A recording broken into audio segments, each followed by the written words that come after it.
Hello everyone, this is Arya Singh and today we are here to discuss about a major topic of class 8th geography NCERT। तो आज जो करने जा रहे हैं वो है पावर रिसोर्सेज के सेकंड टाइप के एग्जांपल्स के बारे में, जो है न्यूक्लियर पावर। मैं आपको बता दूं कि न्यूक्लियर पावर से पहले हम लोगों ने बहुत सारे टॉपिक्स को क्लियर किया है। जैसे हम लोगों ने क्लियर किया था हाइडल पावर के बारे, वो कन्वेंशनल में क्लियर किया हम लोगों ने हाइडल पावर के बारे में। और आज जो करने जा रहे हैं वो नॉन कन्वेंशनल एनर्जी का एक एग्जांपल है। इससे पहले हम लोगों ने विंड एनर्जी के बारे में भी किया है, सोलर एनर्जी के बारे में भी किया है। अगर आपने वो वीडियो नहीं देखा तो जाकर हमारे चैनल लेट्स डिस्कवर तो उसको चेकआउट ज़रूर करना। तो आज जो करने जा रहे हैं वो बहुत इंपॉर्टेंट है, ध्यान से सुनना। जो आज हम करने जा रहे हैं ये है न्यूक्लियर पावर, ठीक है। न्यूक्लियर पावर की जनरेशन मतलब जनरेट कैसे होता है, उसका एक्सप्लेनेशन या फिर एनीथिंग जो डेफिनेशन होता है, ये थोड़ा सा ब्रॉड है। यानी आप 8 में हो अभी, तो आप 9th 10th या 11th में आप इस न्यूक्लियर पावर को एक्सप्लेनेशन के साथ पढ़ोगे। तो आपके बुक में जितना दिया गया है और जितना इम्पॉर्टेंट है वो मैं आज बताने जा रही हूँ, तो बस उतना ही समझना है। न्यूक्लियर पावर क्या होता है, न्यूक्लियर पावर कहाँ से ऑब्टेन्ड होता है।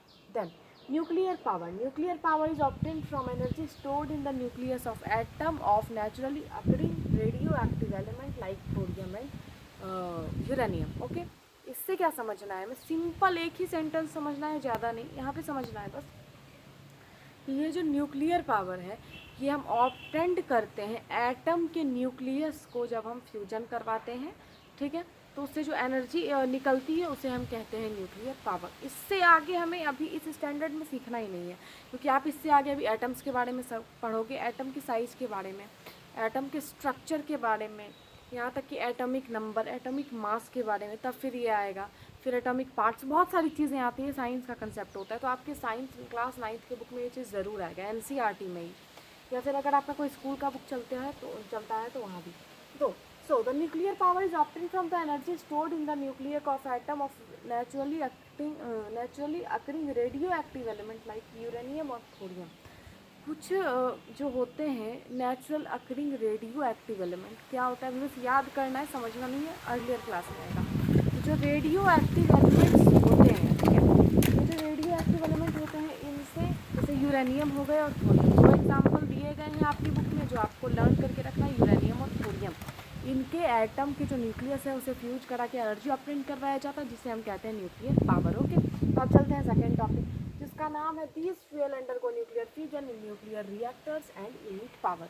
यही चीज़ मैंने भी बस जस्ट बताया कि ये जो फ्यूल्स होते हैं, इनके जो एटम, इन्हें अंडरगो कराया जाता है, यानी इनमें कराया जाता है न्यूक्लियर फ्यूजन, ठीक है। न्यूक्लियर फ्यूजन कराने से इनसे जो न्यूक्लियर रिएक्टर्स होते हैं इनके साथ फ्यूज करते हैं और इससे निकलता है हमारा पावर, यानी इनसे पावर होती, emit power and light. Okay, समझ गए।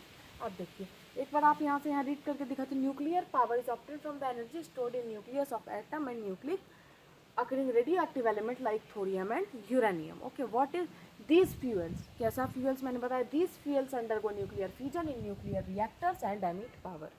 या अब सेकंड चीज़ है the greatest producer of nuclear power. देखिए आपने जो भी पढ़ा है, जो भी चीज़ के बारे में हमने कन्वेंशनल के बारे में पढ़ा है या फिर नॉन कन्वेंशनल के बारे में, एग्जाम्पल हाइडल पावर। तो हाइडल पावर में हमने क्या सीखा था कि हाइडल पावर होता क्या है, तो वाटर से इलेक्ट्रिसिटी प्रोड्यूस करते हैं वो।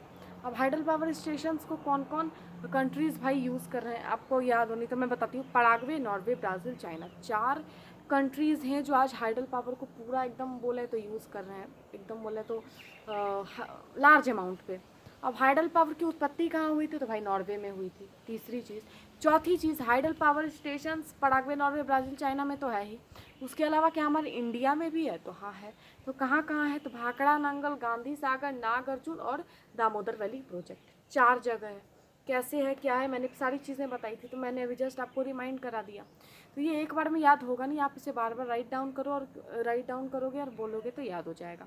तो हाइडल पावर तो मैंने अभी क्या बताया, उसके बाद एक्सप्लेनेशन, वो किस किस स्टेट में आई मीन कहाँ इंडिया में कहाँ कहाँ किस किस नाम से वो हाइडल पावर स्टेशन है, दूसरी चीज़। तीसरी, किस किस कंट्री एज लीडिंग प्रोड्यूसर है, यानी बहुत ही ज़्यादा अमाउंट में हाइडल पावर से इलेक्ट्रिसिटी प्रोड्यूस करके यूज़ कर रहे हैं, तीसरी। और भी बहुत सारी चीज़ें मैंने बताई, अभी तो मैंने आपको 3 चीज़ बताई, तो बस इसी चीज़ को लेकर आपको अपने एग्ज़ाम में अरेंज वे में लिखना है, क्योंकि इसी चीज़ पे मार्क्स मिलती है। देन तो यहाँ भी वही है, न्यूक्लियर पावर क्या होता है मैंने बताया, फिर एक्सप्लेन नहीं करूँगी, अभी जस्ट मैंने, अगर नहीं समझे तो वीडियो को प्रीवियस करके आप देख लीजिए। सेकंड चीज़ देखेंगे कि न्यूक्लियर पावर स्टेशन जो है हमारे इंडिया में कहाँ कहाँ है, और उससे पहले हम देखेंगे कि ग्रेटेस्ट प्रोड्यूसर न्यूक्लियर पावर के कौन कौन है हमारे वर्ल्ड में, ठीक है। दूसरी चीज़, तीसरी चीज़ है कि थोरियम यूरेनियम इंडिया में कहाँ कहाँ पाया जाता है, वर्ल्ड की नहीं, आपकी बुक में इंडिया की दी हुई है। Okay, so the greatest producer of nuclear powers are USA and Europe, only 2 दिए गए हैं बुक में, यूएसए और यूरोप। इसे आप 5 टाइम्स अगर आप बोलते हो USA and Europe, the greatest producer of nuclear power in as expected as on the compare of world is Europe and USA. Okay, second चीज़, थर्ड चीज़, the nuclear power station in India, nuclear power stations हमारे India में कहाँ कहाँ हैं। Then Kalpakkam in Tamil Nadu, Tarapur in Maharashtra, Rana Pratap Sagar in Rajasthan, Kota and Narora in Uttar Pradesh, और Kaiga in Karnataka. आप देख सकते हो बोर्ड पे अच्छे से, मैं साइड ले लेती हूँ। The nuclear power, the greatest producer of nuclear power are first US and second Europe, then third the nuclear power station in India are located in Kalpakkam in Tamil Nadu, Tarapur in Maharashtra, ठीक है। रन प्रताप सागर जो है ये क्या है, न्यूक्लियर पावर स्टेशन का नाम है, ये कोटा के पास है भाई, कोटा कहाँ है तो राजस्थान में है। Run Pratap Sagar near Kota in Rajasthan, Narora in Uttar प्रदेश, नरोड़ा कहाँ है, यूपी में है, उत्तर प्रदेश में, और कएगा कैसे कर्नाटका, कैसे कएगा कएगा कर्नाटका, ठीक है। Kalpakkam in Tamil Nadu, Tarapur in Maharashtra, Rana Pratap Sagar in Kota Rajasthan, Narora in Uttar Pradesh, और Kaiga in Karnataka. 5 nuclear power stations हैं हमारे इंडिया में, नाम और जगह आपकी बुक में दिए गए हैं, आप यहाँ से पढ़ सकते हो, और मैंने अभी जस्ट आपको बता भी दिया। ओके, सो इन इंडिया में Rajasthan and Jharkhand have large deposit of uranium, हमारे इंडिया में राजस्थान में और झारखंड में लार्जेस्ट अमाउंट में क्या है भाई, यूरेनियम है। कहाँ कहाँ, राजस्थान और झारखंड में, ठीक है। अब थोरियम की बात करें, क्योंकि इसी दोनों नेचुरल अकरिंग एलिमेंट से हमने रेडियो एक्टिव एलिमेंट किया और न्यूक्लियर पावर जनरेट किया, तो thorium is found in large quantity in monazite sand of Kerala, जो थोरियम है ये केरला के मोनोजाइट सैंड में पाया जाता है। ओके, तो कितने पॉइंट्स आज हमने देखे, 1 2 3 4 5 एंड 6। 6 पॉइंट क्या कहते हैं, न्यूक्लियर पावर, मैंने इसे दोबारा रिपीट कर दिया था। प्रोड्यूसर कौन कौन है, यूएसए यूरोप।